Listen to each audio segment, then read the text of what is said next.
आज अत्यंत ही ऐतिहासिक दिवस के रूप में हम सब आनंदित हैं कि राष्ट्रीय स्तर पर देश के समस्त जनजातीय समुदायों के लिए आने वाले दिनों में यह सुनिश्चित करने के उद्देश्य से कि भारत के अंदर जो विविध जनजाति समुदाय देश के विभिन्न प्रांतों में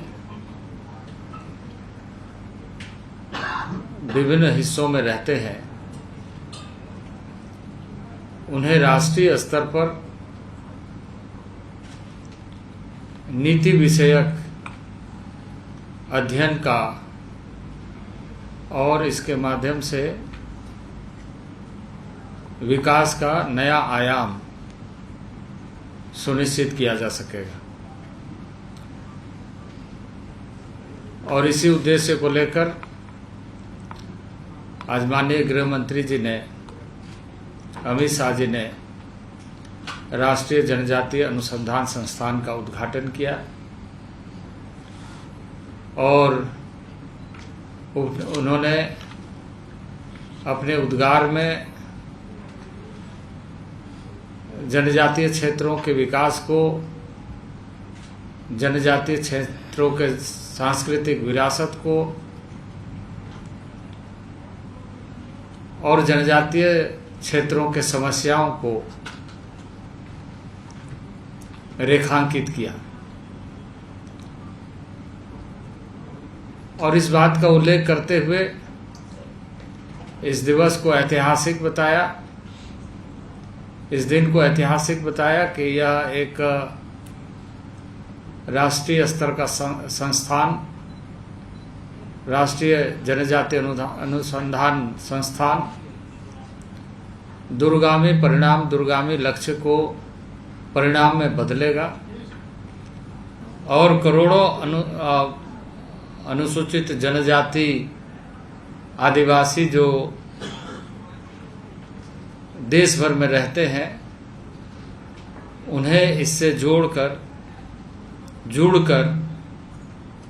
विकास के दिशा में आगे बढ़ने का और सरकार की जो प्रतिबद्धता है कि सबका साथ, सबका विकास और सबका विश्वास और हम सब का प्रयास, इस मूल मंत्र के साथ हम उन सभी क्षेत्रों में उनके समस्याओं का समाधान के लिए सही तरीके से इस बात को सबके सामने कि इस समस्या का समाधान का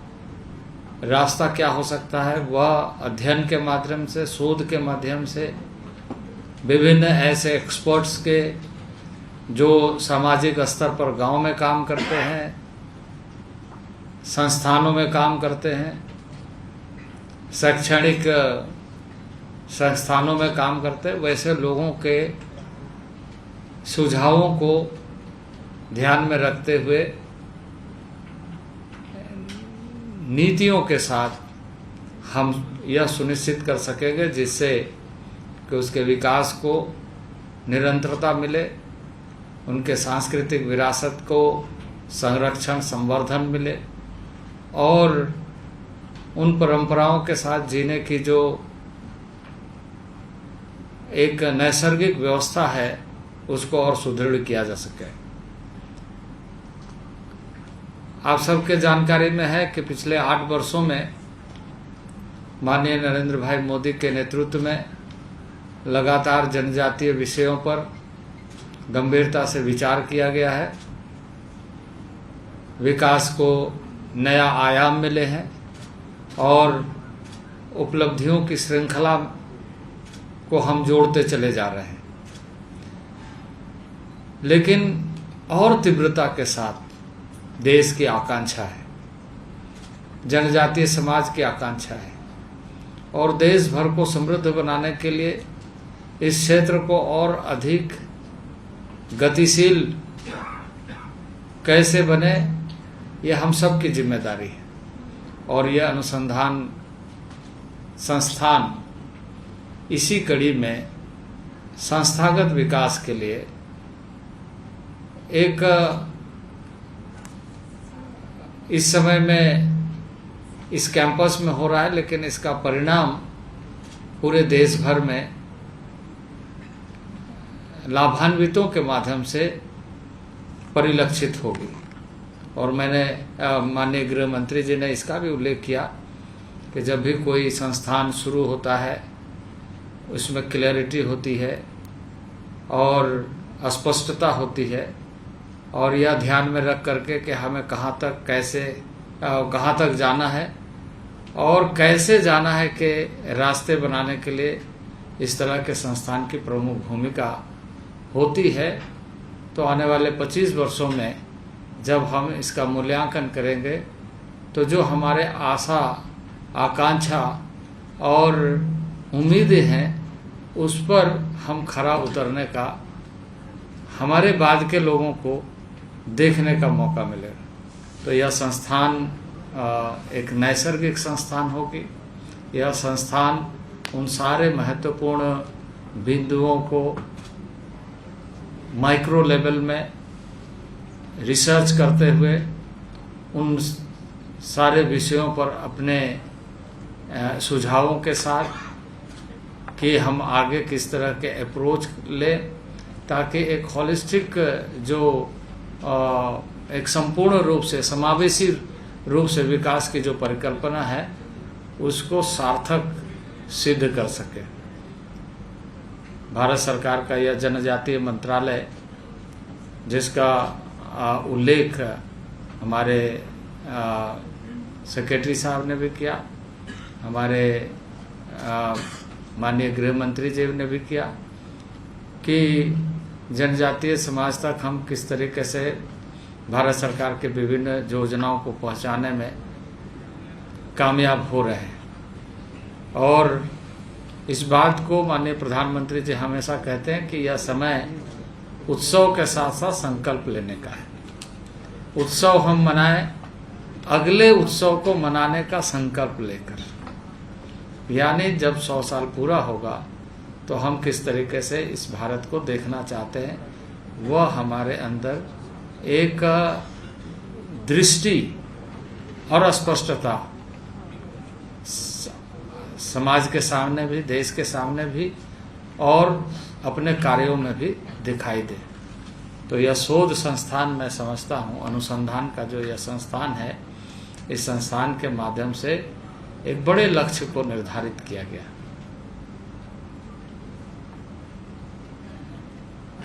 मैं अभी मंत्री जी का आभार व्यक्त करती हूँ कि उन्होंने विस्तार में इस इंस्टीट्यूट के बारे में बताया। अगर आपके कोई प्रश्न है तो कृपया आप अभी पूछ सकते हैं। सर, अमित शाह जी ने ये भी कहा कि ये पॉलिसी डिसीजन के लिए ये संस्थान काम करेगी, तो उसके बारे में थोड़ा बताएं कि किन एरियाज पे काम करेगी। स्वाभाविक रूप से जब शोध होते हैं, अनुसंधान होते हैं, तो उसमें कई पक्ष उभर करके सामने आते हैं और जिसमें आवश्यकता होती है कि राष्ट्रीय स्तर पर अन्य मंत्रालयों के लिए भी, हमारे मंत्रालय के लिए भी और पूरे जनजातीय समुदाय के लिए भी, यानी देश के लिए पॉलिसी लेवल में बहुत सारी बातें उभर करके सामने आती है। तो शोध जब होती है तो वो नीतियों में कैसे उसको लाया जाए, इसके लिए संस्थानों का बहुत बड़ा योगदान होता है। तो वो कार्य इस संस्थान के माध्यम से पूरा हो सकेगा, यह माननीय गृह मंत्री जी ने कहा। कानून को लेकर के उन्होंने कहा कि आदिवासियों के जो कानून होते हैं तो उसको समझने से स्थापित करने के लिए कैसे संस्थान आगे बढ़ेगा, कैसे रिसर्च होगा, उसमें इसी बात को उन्होंने कहा है कि बहुत सारे ऐसे प्रावधान हैं जिन प्रावधानों का संरक्षण संवर्धन के साथ साथ समन्वयता आवश्यक है। तो इसके बारे में ऐसी संस्थान अच्छी शोध कर सकेगी, इसकी उम्मीद जताई। जो कागज जल जंगल जमीन बाकी किसी तरह के जो कानून वगैरह हैं उसको लेके समस्या उसको दूर कर देते हैं। इस संस्थान की भूमिका वो इस शोध संस्थान के माध्यम से राज्य स्तर पर कार्य करने वाले शोध संस्थानों के साथ और उनके कार्यों को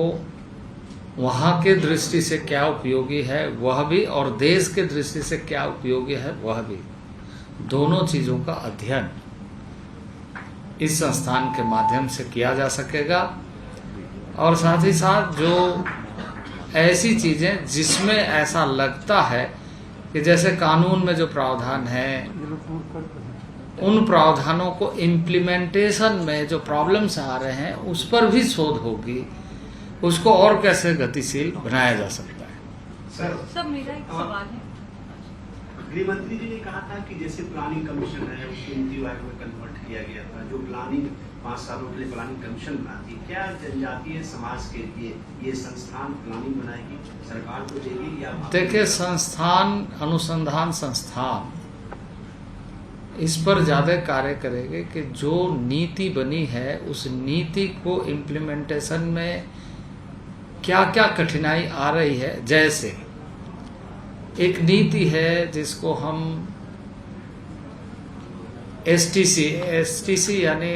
शेड्यूल ट्राइब कंपोनेंट के नाम से जो बजटीय प्रावधान होते हैं कि वो नीचे तक पहुंचे, उसी के एक राज्यों की बजटीय व्यवस्था जिसको हम सब प्लान एरिया के रूप में एयरमार्क करते हैं कि वहाँ के आबादी के अनुसार वो अपने योजनागत व्यय को सुनिश्चित करें कि वह ट्राइबल एरिया एंड ट्राइबल्स के लिए लाभदायी सिद्ध हो। तो इन सारे प्रावधानों में कहाँ कहाँ किस तरीके से राष्ट्रीय स्तर पर ये शोध करते हुए कि किन राज्यों में किस तरीके से कार्य चल रहा है और उसमें किन चीजों को ध्यान रखने से और अधिक परिणामी हो सकता है। कुल मिलाकर के भारत सरकार हो या राज्य सरकार हो, लक्ष्य कि उन क्षेत्रों का विकास, उन लोगों का विकास होना चाहिए। तो आउटकम बेस्ड रिजल्ट कैसे आए कि जिसके लिए योजनाएं बनी है, बनाई जा रही है,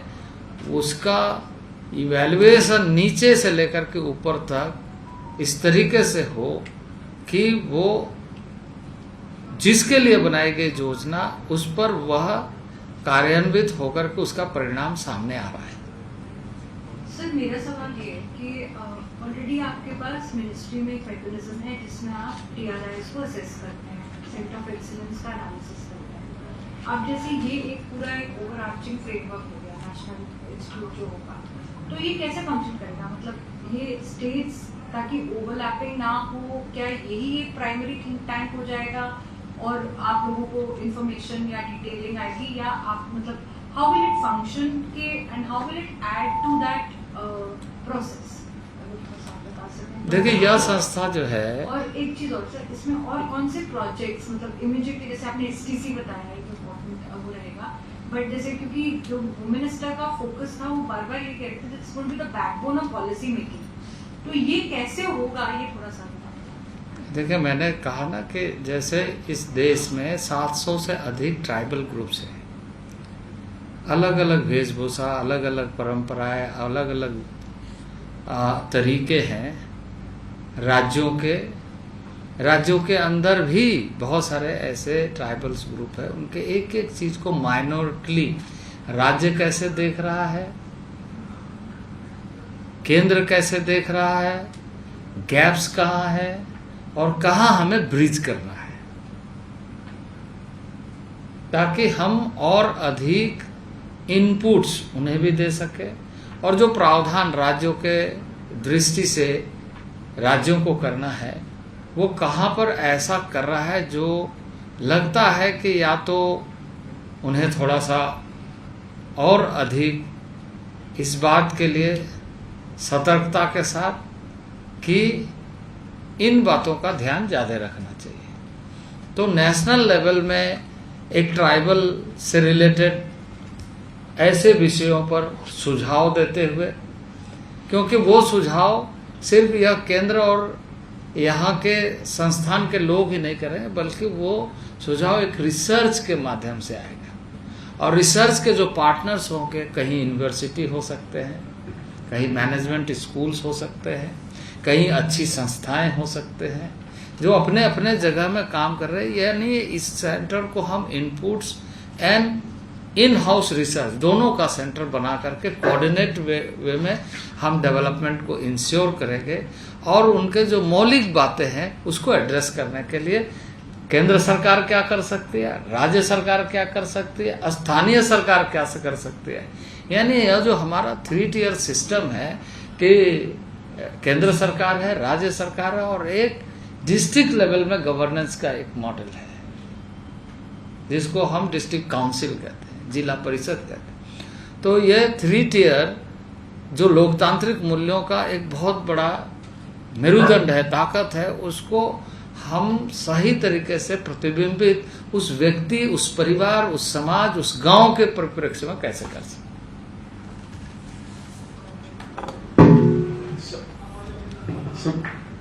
टुडे आज हमको ये ज्ञान प्राप्त हुआ सर कि tribal population is about 8% of India's population. तो ट्राइबल है 8 करोड़ हैं, 8 करोड़ लोग हैं tribal. Can you please give us details of the tribal population spread in each state of India and which state corners the maximum advantage of the schemes and policies of the government of India? If you can throw some light on this, I'd be great. Sir हम लोग तो website पर ये सब कुछ है। ये हमारे वेबसाइट में वैसे उपलब्ध है कि एज पर सेंसस डेटा हमारे पास उपलब्ध है, हमारे जो इस समय में जो कार्य हो रहे हैं उसके बारे में, और जो आपने कहा कि किस स्टेट में पॉपुलेशन बेस्ड किस तरीके से हो रहा है। एक तो प्लान प्रोसेस पहले से एज ए पॉलिसी बनाया गया है, अभी नेशनल लेवल में और पॉलिसी रिलेटेड क्या होमवर्क हमें करना है वो हमें ध्यान रख करके इस शोध संस्थान का उपयोग करना है। दूसरी बात कि किस स्टेट को कितना हिस्सेदारी मिले नहीं मिले, ये भी हम रिसर्च आगे आने वाले दिनों में रिसर्च करते हुए यह इंश्योर करेंगे कि हर राज्य इन सारी बातों को ध्यान में रख करके कैसे आगे काम कर सकते। अभी तो आपके पास कुछ तो डेटा होगा कि कौन सी स्टेट ने मैक्सिमम बेनिफिट को वो हमारे नेट में सारी डेटा उपलब्ध है। Thank you.